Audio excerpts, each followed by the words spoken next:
Today is the Bitcoin halving. Now you're wondering, oh no, not again, Francis talking about Bitcoin. My Bitcoin episodes have gotten a lot of basic questions from some of my audience, which is kind of like, why the fuck is Bitcoin that important? Why? This is a Ponzi scheme. This is a pyramid scheme. It's a bubble. It's a whatever, all sorts of misunderstandings about Bitcoin. So I realized, whoa, I put the cart before the horse here. I haven't gone over 101. Like, why is Bitcoin worth anything? Why it's even valuable? So what I hope to accomplish in this episode is to tell you the 15 things that make money money. The definition of money. What is money? And Bitcoin has 14 of those 15 properties. And we'll go over each one in rapid succession. But before I do that, I want to talk about the halving. The halving that's happening today. Why is it called the halving? Is that Bitcoin is mined by computers, effectively. Computers are solving very complex puzzles, and the computer somewhere on the planet that solves it the quickest, about every 10 minutes, gets a reward in Bitcoin, gets paid in Bitcoin. Every 4 years, that reward gets cut in half. So it started at 50, and then it went down to 25, then it went down to 12.5, and now it's going to 6.25. And of course, in 4 more years, it's going to drop to 3 1/8. So that is the halving. That's why it's called halving, because the reward gets cut in half. Now, this reward is significant, and the halving is significant because what's happening is that the inflation rate of Bitcoin has been steadily dropping. Right now, now that the halving's happened, the inflation rate is about 3%. In 4 more years, in 2024, the inflation rate will be under 1%. And in around 2036, the inflation rate will be 0.1%. Now, this is kind of like the opposite of what we've been seeing in most currencies and most fiat currencies that you associate with, the US dollar, the euro, etc. The federal banks print more money effectively. They put more money into circulation, and therefore they increase the inflation rate, and they therefore devalue the value of that currency. That's why $1 that you had in George Washington's time, if you had it today, it would be worth about 1 cent. So that's the process that inflation kind of eats away at the value of whatever money you happen to have served. That's why you need to find other investment vehicles. Bitcoin is doing the exact opposite of that. It is actually, instead of softening over time, it's hardening over time. It becomes more hard. And then the closest analogy to that is gold. Gold has a low inflation rate of about 1 to 3%. And it's always been that way for centuries, because the amount of gold mining that can be done every year is very little compared to the amount of gold stock. Go see my Stock to Flow article to hear more about that. What I find so exciting about Bitcoin is that it's got this very hard monetary policy. So now let's go over the 15 points about what makes Bitcoin money. What are the 15 properties? And there's only one of the 15 that Bitcoin does not have. Okay, so let's go over the first 14, and I'll leave the 15th, the one it doesn't have, for last. First of all, it's scarce. Scarce because there's only 21 million Bitcoins that will ever be in circulation. Right now, there's approximately 19 million that are in circulation, and they're pumping it out slowly but surely as a trickle for the next 120 years. We'll get those last 2 million Bitcoins that come into circulation. But effectively, it's extremely scarce. Number 2. It's durable. So money has to be durable, and Bitcoin is as durable as the internet is durable. In other words, yes, you can destroy the internet, but boy, is that going to be hard. So the same thing is destroying Bitcoin. It's very difficult to destroy Bitcoin because you have to destroy the internet to destroy Bitcoin effectively. It is a peer-to-peer money effectively. Number 3, portable. Money should be portable. Now, gold is not super portable because it's kind of a pain, but it is, something you can carry a few $1,000,000 in a suitcase. It's a very heavy suitcase, but you can do it. Bitcoin, of course, is super portable because it's just digital. So it can't get any more portable than that. You can actually carry millions and billions of Bitcoin just in your head, just memorizing it. Number 4, it's divisible. So money has to be divisible. Now, one of the problems that gold has is that it's not very divisible. One of the smallest units you can have is 1 gram. And 1 gram is worth about $55 or 50 euros right now and in today's prices. So if you want to, let's say, buy a cup of coffee, it's like handing somebody a $50 bill. You want to buy some bubble gum, it's not very divisible. It's not like they can give you change on that 1 gram of gold. But Bitcoin is divisible. 100 million Satoshis, which is kind of like the smallest unit, is in 1 Bitcoin. 100 million of them. So you can divide it there. And if in the far future we have discovered that 1 Satoshi is just not small enough and we need to divide that, that's easy to do in the protocol. The protocol can make it say, okay, great, we're going to make another 1,000 layers and make 1 Satoshi and divide that up into another 1,000. It's just programming. It's a protocol. So it's very divisible. Number 5, it should be easy to recognize. And Bitcoin is easy to recognize because you've got a Bitcoin wallet. And if somebody tries to shove any other currency into that wallet, it won't recognize it. So when you see that, oh, I have 2 Bitcoins in my wallet, it's 2 Bitcoins. It's very easy to recognize, just like and a US dollar is generally easy to recognize, but it could be counterfeited. We'll get to counterfeiting later. Number 6, it should be easy to store. And yes, Bitcoin can be stored in any digital device. You can store it on your phone, on a USB stick. You can store it in your head. You can store it on a piece of paper. You can store it in many ways. Number 7, it should be fungible. What the hell is fungible? Fungible means that if I give you a $10 bill that's all wrinkly and, disgusting, but it's a $10 bill, and you can give me a nice clean $10 bill that just came out of the ATM machine, and it's a fair trade. Yes, mine's ugly and disgusting, but they're fungible. In other words, interchangeable. Or of course you could say $10 and you give me 2 $5 bills. That's another way of measuring fungibility. So your dollar is worth just as much as my dollar. So same thing with Bitcoin, it's fungible. In other words, my Bitcoin is the same and is worth the same whether I'm in Venezuela or whether I'm in Australia. It's fungible. Number 8 characteristic about money is that it should be hard to counterfeit. And Bitcoin has never been counterfeited before. You can't break into it. You can't create it out of thin air. And US dollar, yeah, you can counterfeit it. Gold, you can counterfeit even. You can add lead to it and take away a little bit of the properties. It looks like gold and could pass a lot of tests, but that's what emperors used to do in the past. They used to add a little bit more lead to kind of lower the value of the gold, but at least use less gold. But that's another way we can get around it. You can't do that with Bitcoin. Number 9, widespread use. Now this is where it gets a little bit weak on the Bitcoin world because it's not super widespread, but on the other hand, you could argue it is widespread because it's in every single country in the world.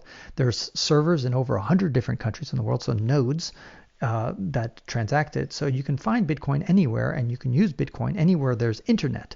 And so it's pretty easy to find and it is pretty widespread in that measure. Number 10, it should be a medium of exchange. And that basically means that businesses should be able to accept it. And indeed, thousands and thousands of businesses accept Bitcoin. You probably haven't heard of all of them because you don't use Bitcoin because you're happy with your credit cards, because you're happy with PayPal, you're happy with Venmo, you're happy with your euro or your dollar or whatever. The fact is that you can pay for so many things using Bitcoin, almost anything.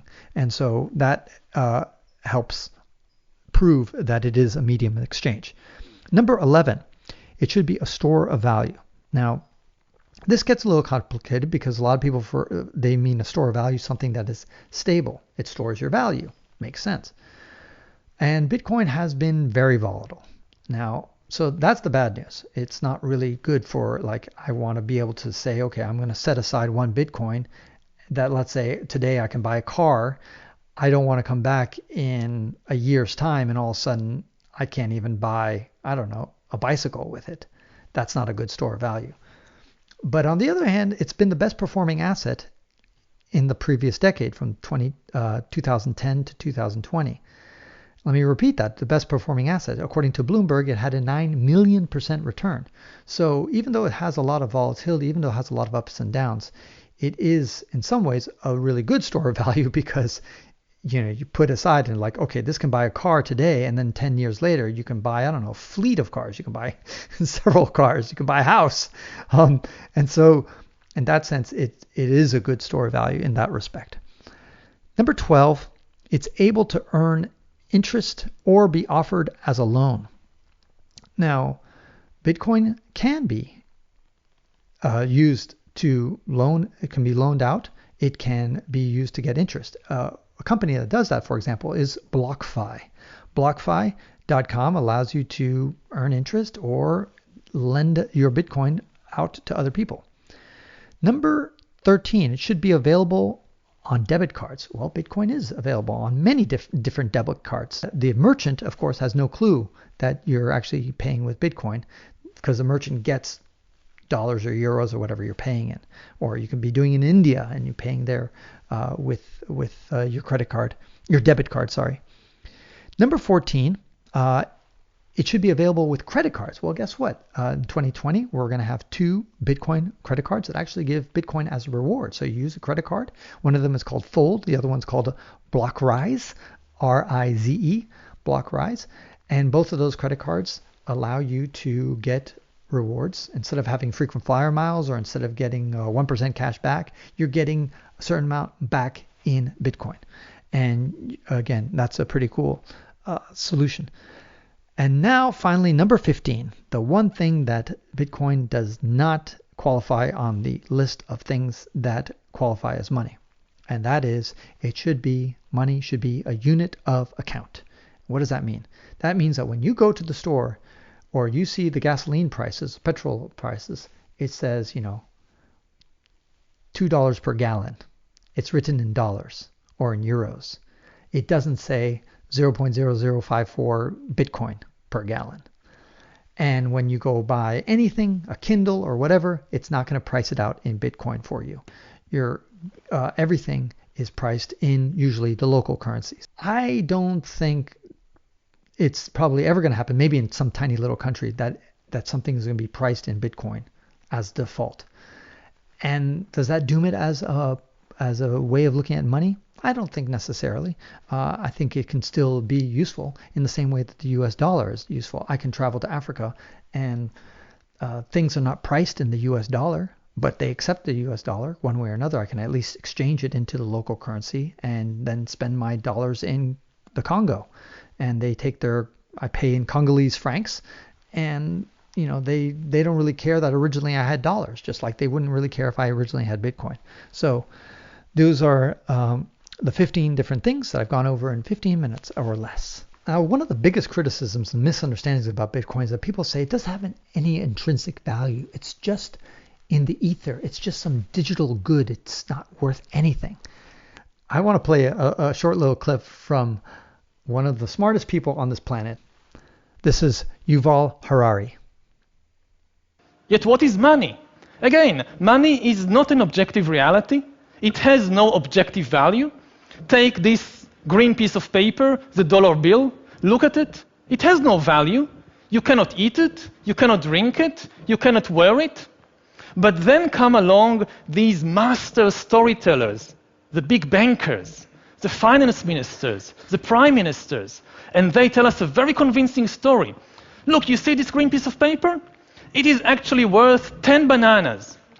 And if I believe it, and you believe it, and everybody believes it, it actually works. I can take this worthless piece of paper, go to the supermarket, give it to a complete stranger whom I've never met before, and get in exchange real bananas, which I can actually eat. This is something amazing. You can never do it with chimpanzees. Chimpanzees trade, of course. Yes, you give me a coconut, I'll give you a banana. That can work. But you give me a worthless piece of paper and you expect me to give you a banana? No way. What do you think I am, a human? Money, in fact, is the most successful story ever invented and told by humans, because it is the only story everybody believes. Not everybody believes in God. Not everybody believes in human rights. Not everybody believes in nationalism, but everybody believes in money and in the dollar bill. Take even Osama bin Laden. He hated American politics and American religion and American culture, but he had no objection to American dollars. He was quite fond of them, actually. Now, Eric Posner of the University of Chicago Law School, he said that, Bitcoin's not a Ponzi scheme. A real Ponzi scheme it takes fraud. And he said, by contrast, Bitcoin seems more like a collective delusion. And I'm like, absolutely. That's exactly what Bitcoin is. It is a collective delusion, just like every other fucking piece of money out here. They're all the same.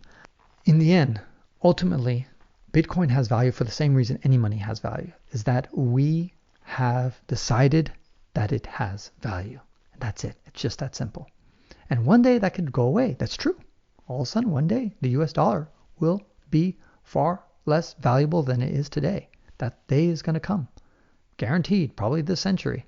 Maybe even this decade. But it's going to happen. And Bitcoin is here to stay, though, I think. And one of the things that really kind of got my mind to it, back in December of 2018, I think it was, when I was kind of finally seeing the Bitcoin price drop very dramatically from $20,000 to $3,200. I was investigating throughout the year as it was falling down. And I was so fascinated by how developers were just still very passionate about Bitcoin throughout the entire process. The entire decline was going on. And that told me, I was like, okay, this thing has legs. This is an ecosystem that's being built. And right at this point, it's too big to fail. Bitcoin is worth roughly $150 billion as a market cap. It has so many different companies behind it. So many different companies are plugging into it, using it one way or another. It is an enormous ecosystem. It's kind of like when Apple created the Apple Store for its iPhones. All of a sudden, a whole ecosystem built around the iPhone apps and the iPhone store. And same way, Bitcoin is just this thing that all of a sudden all sorts of things are getting plugged into and using it as a tool and as a way to kind of disrupt industries. And so that, I think, is very interesting. And it just indicates how entrenched already it is. And so I think it's going to be very, very difficult to destroy. You can certainly slow it down. You can certainly tax it. You can certainly try to ban it. And these things will hurt Bitcoin and slow it down a bit. But for it to go down to zero, I really, really think it's highly improbable. Not impossible. A lot of things are not impossible, but improbable. Another criticism that I often hear is that some people say, like, you say it's scarce, but it's not scarce. There's 21 million Bitcoin. Got it. I understand. It's fixed. Can't change that. Fine. Well, some people actually say, well, what's to stop programmers from changing the programming and change the protocol? Well, first of all, the majority of the Bitcoin universe has to agree to change the protocol and say, no, we don't want just 21 million Bitcoins. We want to make 42 million Bitcoins or whatever. But that would be like shooting yourself in the head. It would be literal suicide. Because why? Because suddenly the whole premise of Bitcoin would collapse. All of a sudden you would be devaluing, presumably the people who are making the decision actually have Bitcoin and are controlling it. They would literally drop the value down 99% probably. It's not impossible, but extremely improbable. A lot of people then say, but Bitcoin might be limited, but there's 1,000 cryptocurrencies out there. There's Ethereum, there's Monero, there's Zcash, there's so many other cryptocurrencies out there. But the problem with that analogy is that it's kind of like saying, well, the dollar is worthless, the US dollar is worthless because there's so many there's 100 currencies in the world. I'm like, yes, there's 100 currencies in the world, but there's only one US dollar. There's only one reserve currency at this time. And usually there's only one reserve currency at any given time. Another thing is that there's a lot of operating systems out there, but there's only really one Windows operating system. Does that make, just say, well, how can Windows be worth anything? There's so many different operating systems out there. And it's true, there are a lot of operating systems out there. But Windows has critical market share. And therefore, it's much more valuable than a lot of other operating systems out there. And same thing with Android, and same thing with the iOS. These are valuable operating systems because there's so few of them. And same thing with Bitcoin. Bitcoin has what's called network effects that are increasing the value, and it makes it very difficult to then create a new one. I guess another example for the geeky people out there is TCP/IP. It's a protocol, and you could say, well, there's better versions of communicating than HTTP and TCP/IP. It's true. There are faster. There's better things than Ethernet as well. But once they has the network effects, once it's entrenched, it's very difficult to displace the market leader. And Bitcoin has a dominance. It has always had over 50% market share. And right now it's about 2/3 of the market. And I just don't see that going away. It will fluctuate. Cryptocurrencies are trying, but the next best competitor is, I think, less than 10% market share. So Bitcoin is way out ahead. It's very difficult to displace. Another thing is people say that, well, Bitcoin, the value is constantly changing. Well, of course, every currency is changing its value constantly when you compare it to other currencies. The US dollar is constantly going up and down, up and down, up and down if you're Japanese, or if you're European, or if you're an African. It's just constantly changing, the US dollar. And so Bitcoin's doing. Yes, the Bitcoin volatility is much higher than the US dollar. What's called beta doesn't mean that it's not worth anything just because the value is constantly changing. And some people say, well, it can't be used as a currency, because it's too volatile. Well, in the end, Bitcoin is less volatile than a lot of other currencies out there. It is less volatile than, let's say, the Zimbabwean dollar or the Argentine peso or the Venezuelan bolivar. These are currencies that are far more volatile, and that's why those societies are using Bitcoin in many of their transactions, because they want something that's more stable and holds its value and retains its value. And I think also, if you look at the volatility of Bitcoin over the last 10 years, it has been steadily decreasing. Yes, there's still some wild swings on the market, but in general, the swings are diminishing over time. Another issue is that people say, well, it facilitates criminality. And this stuff is changing because most criminals who are smart, and there's a lot of smart criminals out there, have been moving to two other cryptocurrencies that are much more private than Bitcoin. One of them is called Monero, and the other one is called Zcash. And these cryptocurrencies have privacy features built into them, unlike Bitcoin, which has a public ledger and is a little bit higher to hide your transactions. In fact, a lot of people are complaining about Bitcoin for not being private enough, because when you buy a cup of coffee, it's put there on the public ledger. And so, yes, it is just a number. It doesn't have your name associated with that, but there's certain companies such as Chainalysis, which allows you to, they track big transactions. They are able to catch pedophiles and be able to catch people who are doing other criminal activity on using Bitcoin. And so constantly there's some bad guys getting caught doing Bitcoin, and that's what's pushed bad guys away from Bitcoin. And eventually that as a currency is not going to be its main deal. There's going to be so many other applications that are going to be much more fruitful and much more mainstream. And by the way, the US dollar with its $100 bills, most of the $100 bills are used for criminal purposes as well. And does that make the dollar bill a bad thing and that we shouldn't use the US dollar? No, not necessarily. So this is just the reality of any currency, and Bitcoin is not the best currency to use for criminal behavior. Monero, Zcash. If you're a criminal listening in, those are the ones you want to use, guys. So dress up and enjoy the halving. This is Francis Tapon, encouraging you to wander and learn and to observe the price of Bitcoin after the halving. It's going to be probably a wild ride, like it always is after the halving. And this is not financial advice, but I remember saying in December 31st of 2019, I said, next year, in other words, the end of this year, it's going to end at least above 10,000 and a 30% chance that it will end above 20,000. And I still stick with that. And the fact that there's this whole COVID crisis where governments across the world are pumping money like crazy and inflating currencies and devaluating their own currencies, I think a lot of people are going to rush to gold and to Bitcoin. Already, Paul Tudor Jones, a billionaire, has decided to place a huge bet and characterize Bitcoin as, quote, the fastest horse out there to combat the Federal Reserve pumping up of a lot of money. So when Paul Tudor Jones, famous, prescient investor, makes that call about Bitcoin, it's maybe time that you should think about it. Just consider it. I think you'll be ahead of the game. And I'm telling people this because a lot of people look to me and wonder, why do I get to travel as much as I do? Why do I get to travel nonstop? Well, you have to make good investments so that if you make them wise enough, you can actually return from your travels with more money than you left. How cool would that be? And that concludes this episode of the WanderLearn podcast, where we explore travel, technology, and transformation. If you'd like to see the show notes with links to what we talked about, or if you'd like to comment on the show, or if you'd like to ask me a question, then go to wanderlearn.com and click on this episode. If you'd like to connect with me, just remember Tapon. That's my first initial and my last name. Tapon is the username I use on all social media. You can also get to my website by going to ftapon.com. And here's one last reason to remember Tapon. If you like what I do and would like to get rewarded for supporting my projects, then go to patreon.com/ftapon.